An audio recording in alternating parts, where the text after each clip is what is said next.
Welcome to PLZ Soccer and a look at the main sporting headlines over the last 24 hours in Scotland. I'm Peter Martin, delighted to have your company here.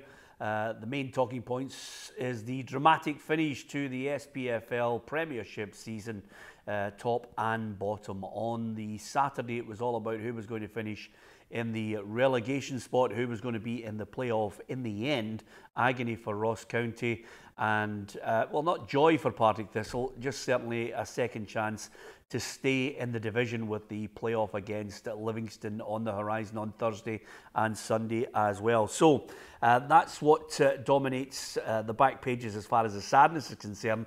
Most of the tabloids are going with, of course, Neil Lennon. They're calling it Aeroplane Sunday for that dramatic 5-5 draw. Yes, 5-5, defences on top between Hibs and Rangers. Hibs at 3-0. Speaking to some Hibs fans that were actually thinking to themselves, this could be 6 and they could actually end up finishing third. But Rangers rallied to the cause and then some. And in the end, it looked as if they were a good bet for all 3 points until, of course, Hibs fought back to make it 5-5. Great game, great to watch. Just sums up Scottish football on the last day in the battle for second and third place. While Rangers and Hibs were going at it hammer and tong, everybody was wondering what was happening at Celtic Park. And of course, Celtic ended up with a 1-0 defeat to Aberdeen.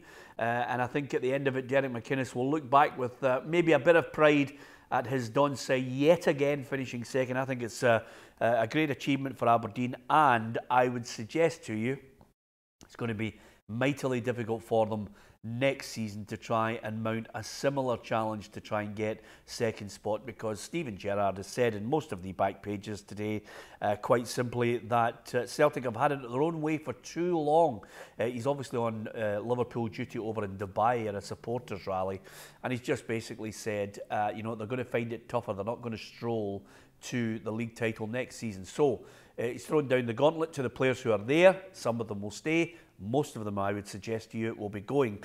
And he also said to the Rangers fans that he wants to play similar to the style that Jurgen Klopp is playing at Liverpool. So I don't think that is something that most of the Rangers fans will be delighted to hear him say that. All he needs now is to get the staff to try and do that. Now, over and above that, Scott Arfield signed a 4-year deal with Rangers, and he said he's here to win silverware. So right away, Scott Arfield will be a welcome addition. I think he'll be a good addition to the Rangers squad. And certainly I see him in the starting 11, unless, of course, suddenly Steven Gerrard comes up with a few star signings over the summer that certainly are better than Scott Arfield. But I think he's got a part to play for Steven Gerrard. What do you think? Give us your thoughts on that. We'll be discussing it on the soccer show at 4:30. Elsewhere, of course, there's great pictures of Neil Lennon, you know, with his celebration towards the Rangers fans, who I think were giving him a fair bit of grief as well. And if you're looking through most of the tabloids, I think, you know, quite simply the Michael Gardine interview, he's absolutely savaged Owen Coyle, just basically saying the training was like preparing for cakes into iron brew. And he certainly, you know, I think he wanted to go even a bit harder on Owen Coyle, but certainly his comments about him are scathing, and takes responsibility as well, Michael Gardine. Good boy. He says, you know, the players just weren't able to do it, so they're relegated. It's as simple as that. Over and above that, we've got Scott Brown, Lee Griffiths and Kieran Tierney all pictured together, because last night I was there at the Scottish Football Writers Player of the Year Awards. Scott Brown picked up the Player of the Year, just pipping Chris Boyd.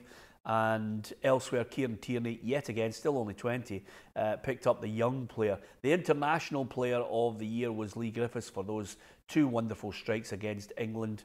You still look back and think, why, oh why didn't maybe Charlie Mulgrew clear it, or Craig Gordon smash Harry Kane into row Z, and then it could have been a 2-1 victory. But, yep, you can't rewrite history. So that's the main talking points. Of course, Christopher Ayer has signed a 4-year deal with Celtic as well. A good, promising player at the back. I think he's got a big future, so Celtic will be happy to get him. The Manager of the Year, incidentally, last night, must mention him at the Writers' Awards, was Steve Clarke. And I think, you know, some people will have a debate over whether he should be Manager of the Year for a club that finished 5th and he came in October. It's all subjective, really. I don't think he's manager of the year. You might think differently, but you can't give it to a man who comes in October, albeit there were excellent performances from Kilmarnock, but they finished 5th.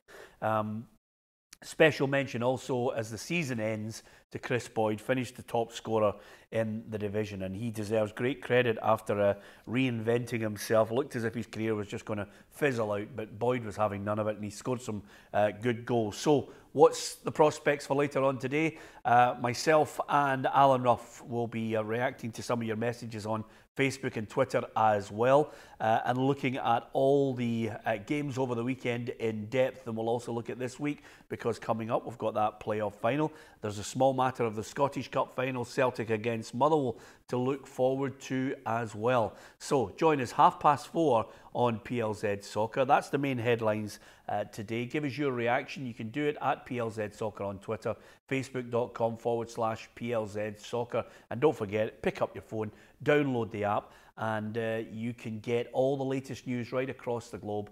As it breaks, it's on the app, and you can also, in Video Reporter, press Video Reporter, send us a video message. If we use it, we'll send you out a little bit of sporting memorabilia. So thanks for watching today. Join us at 4:30 today for Ruffy and myself looking at the main topics on the weekend's football.